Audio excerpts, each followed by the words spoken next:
And one specific reason that pushed me to pull the trigger to buy this vehicle is the... Hey guys, I've been driving this new Model 3 for 10 days. And today, in my honest review, I'm going to tell you what are the things I like and the things I dislike. So specifically coming from a old Model 3 owner. I still have the 2020 Model 3 in our garage. So if you like me, you already have a Tesla and you are considering if you should upgrade or you want to pull the trigger to get the newer version Model 3, and I think this video is for you. I think Tesla engineering team is genius in the way they use magnetic design. For example, these are now magnetic. Okay, and this center console storage area is also magnetic. So in that way, they remove many of the lock or switches, and also the center glove compartment. Now this is also magnetic. See the sound? It snaps back in. So in this way, they are able to cut down all the costs of additional components. I think this is very smart and intelligent design. First thing is the steering wheel, and I used to have concerns about the lack of stalks for changing gear and making the turning signals bad. Actually, I found myself love this design because I am a minimalist. I like to reduce things to the extreme and think about innovative ways to incorporate that functionality.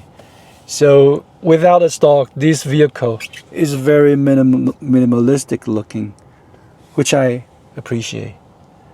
And the second thing is that the steering wheel, I don't know, this is the leather, right? It feels really, really nice. Even nicer than the older models. And the steering wheel is noticeably heavier when you're turning.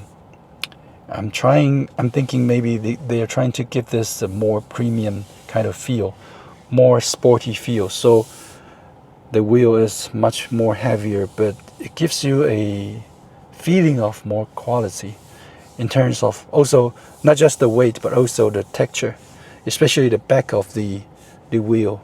You see all this stitching. You will feel all this stitching behind the wheel. It feels pretty good.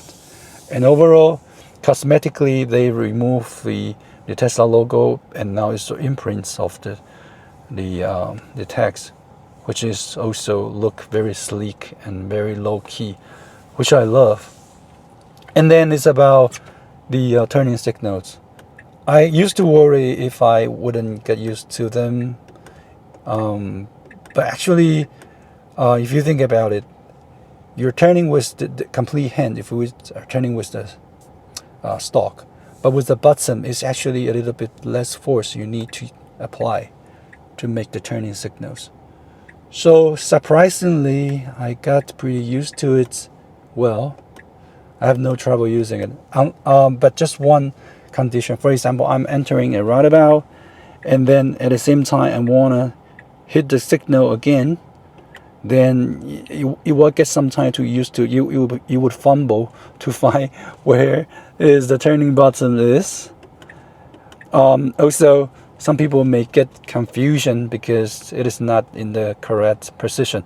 So my small tip is always think about the outer button as left signal and inner button as a right signal. For example, you're turning this way, and the outer button, maybe you press it with your right hand, and it is on the left. It's on the outer button is always on the right. On the left, and the inner button always for the right.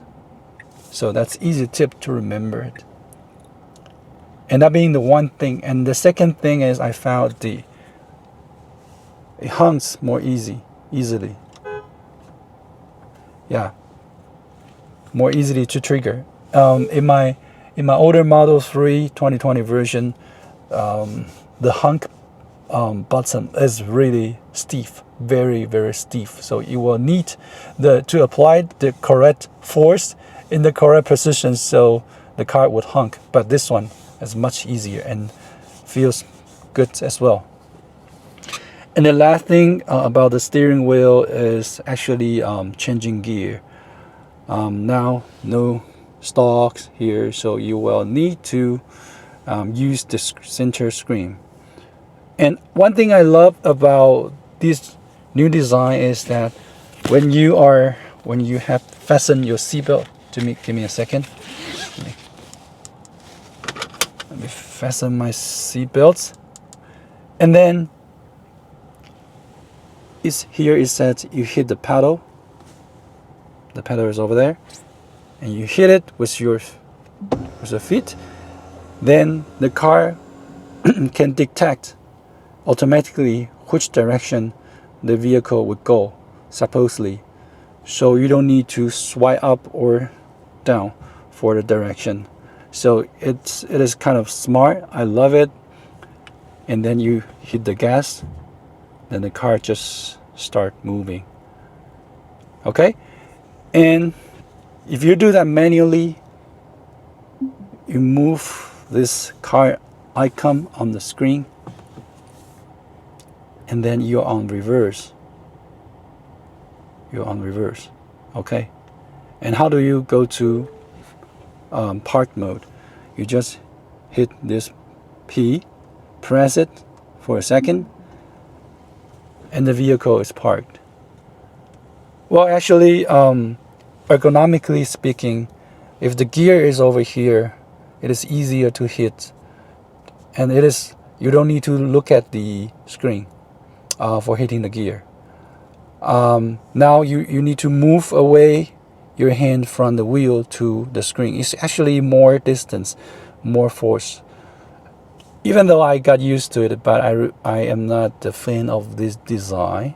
I understand I like they remove the stalk, but I would prefer, for example, they can incorporate that onto the steering wheel, maybe a slider or a button or something that we can change gear just with your hands, not moving away from the steering wheel.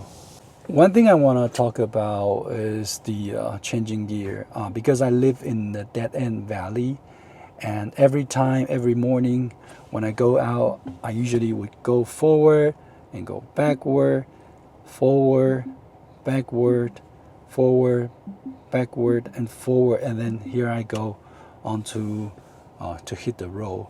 But with this new design, without the stalk, I found myself every morning I would just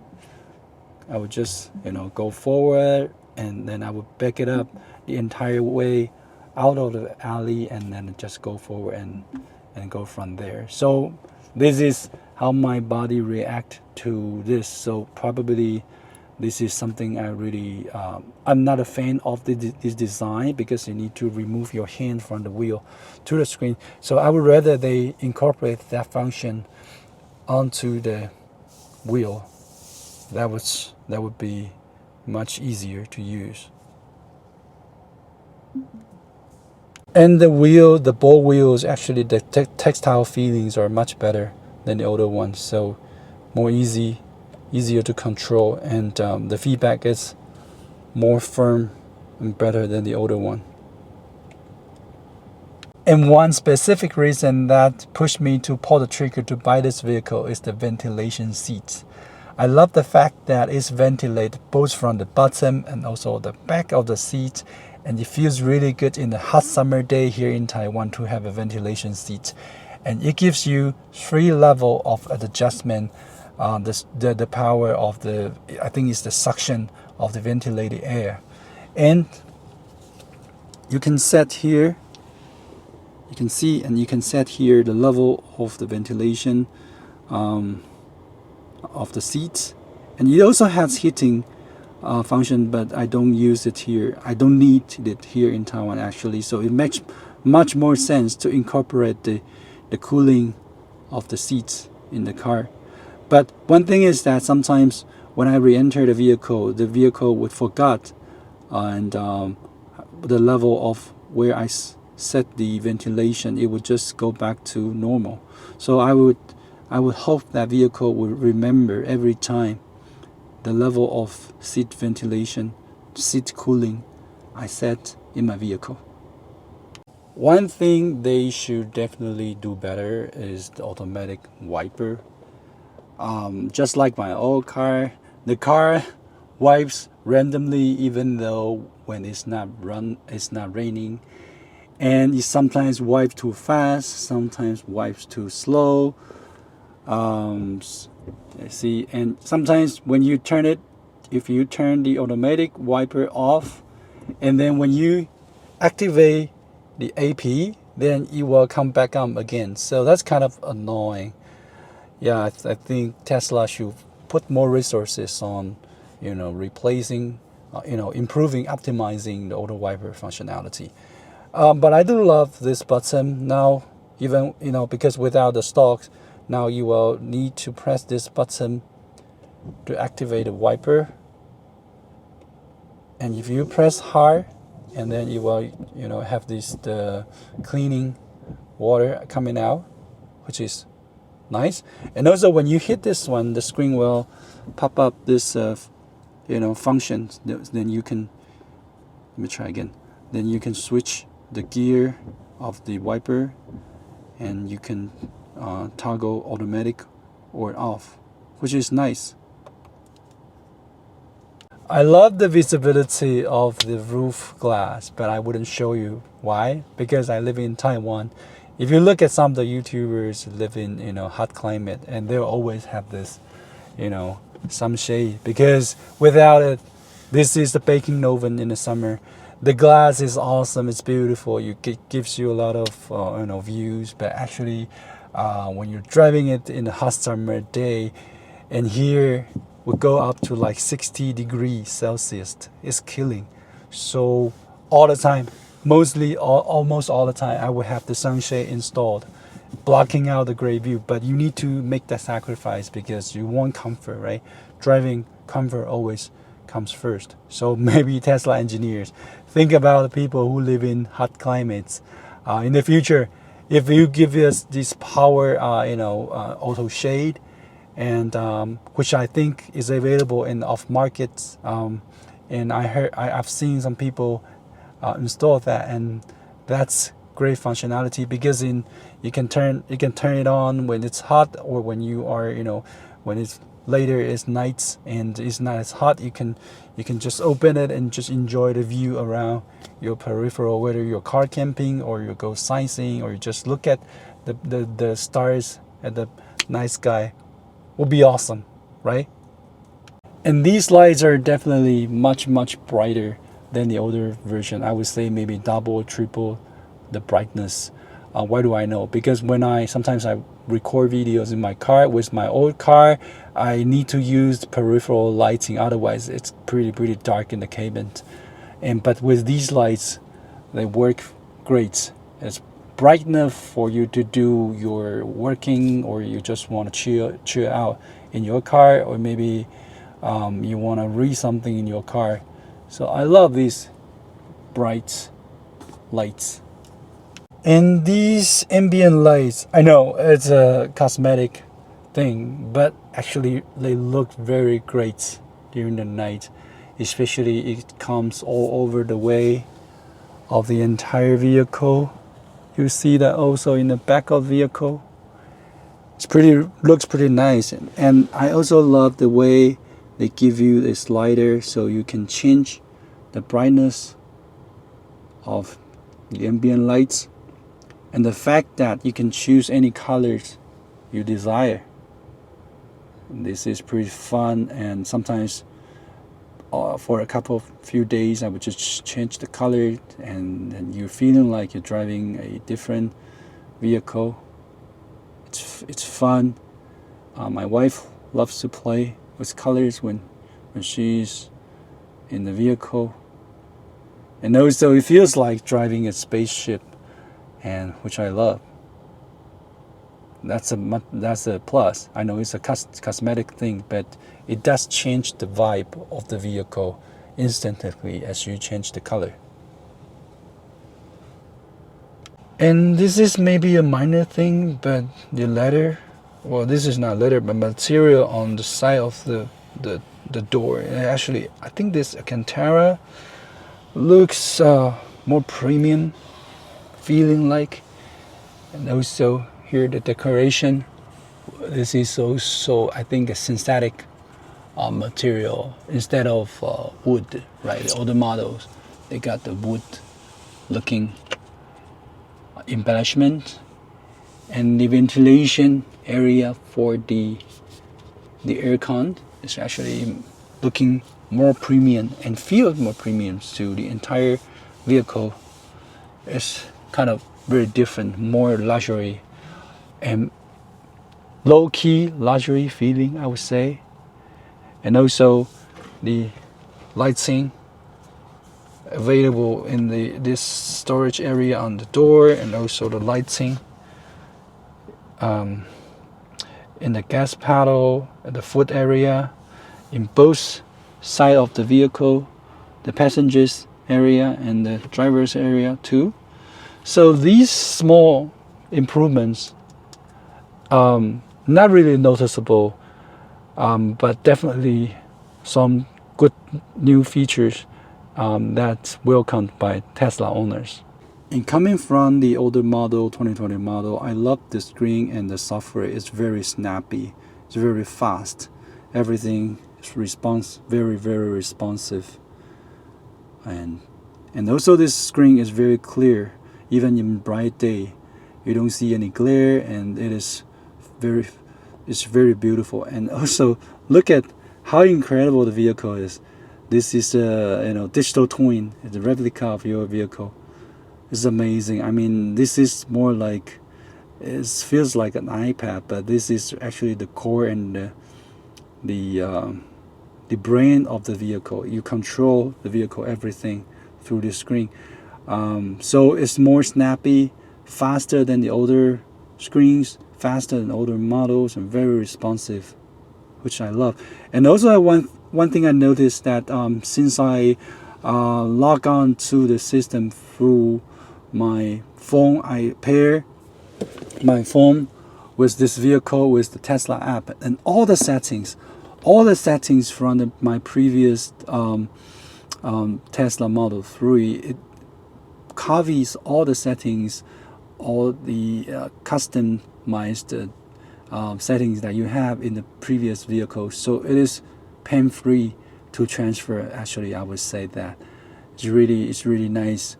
All the logons, you log on to all this kind of subscription, YouTube Music, Spotify, and YouTube, everything. It is all automatically. It remembers all your settings if you transfer from the previous Tesla model account. You don't need to do the transfer. Actually, you just log it on, and the car will remember everything you set.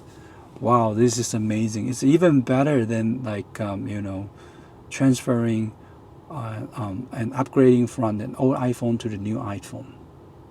This is amazing, pretty surprising to me. One thing I'm still testing and observing is the energy efficiency. I have been driving this vehicle for 637 kilometers, and the power consumption is 83 kilowatts and averaging in 130 watts per kilometers. That is about 8 to 9 watts per kilometer less compared with my 2020 Model 3. And that is given with the addition of the ventilation seat and also a small screen on the back in the passenger seat, and which is always on. So I think that's pretty impressive with all these new functions. But Tesla managed to also still at the same time to improve the energy efficiency. Of course, in this around 650 kilometers, I've driven highways, I've driven like in the common roads and so on. So I will need to observe that in the long term. But so far, I'm impressed with enhanced energy efficiency. And that is really how Tesla engineering team is working continuously to improve their vehicles. So after 10 days, do I regret getting this vehicle? Absolutely not. Coming from an experienced Model 3 owner, I still find these upgrades and these optimizations are noticeably better than the older models. Of course, the older Model 3, the older Model Y, they are still outstanding vehicles. But these newer improvements are really noticeable. And I think if you want the Model Y, and then you should wait until the newer Model Y have all these functions, because these functions will make you feel like you're driving a more advanced and better car compared with the older models. And it's worth the wait, I think. And not just from the interior or cosmetic things. I think overall the car drives more nimble. It's much more noticeably quieter, and the cushioning are much softer and more pleasant feeling as you're driving faster. And also overall the driving experience is much better. I'm not a professional car tester, but even me and my wife, who is a passengers on the passenger seat, we can feel the newer model, the newer design is actually more pleasant to ride on and more pleasant to drive. So if you want a car that is bigger, definitely wait until they refresh the Model Y. And if you have the older Model 3, you're considering upgraded, I would say if you have the money and you wanna experience all these new functions, and if the functions matters to you, for example, the rear monitor, the rear screen, for some people with kids, maybe that's the function they're looking for. And for people living in the hot climate, the ventilation seat is a no-brainer, right? So if you have the money to spare and you need these functions, I would say just go ahead and purchase it. Overall, I think this refresh is really successful, and it captured my mind. I love it. I'm really excited to drive it every day, even just going to work or just when I'm chilling out in a vehicle, because this is for men, maybe just for men, so for some women as well. I think the car is basically your second home. So I love it. I'm happy. So coming forward, if I drive this car for longer durations, I will give you my honest review again and my honest feedback. And until then, my name is Basement. Thank you for checking out this video. Bye.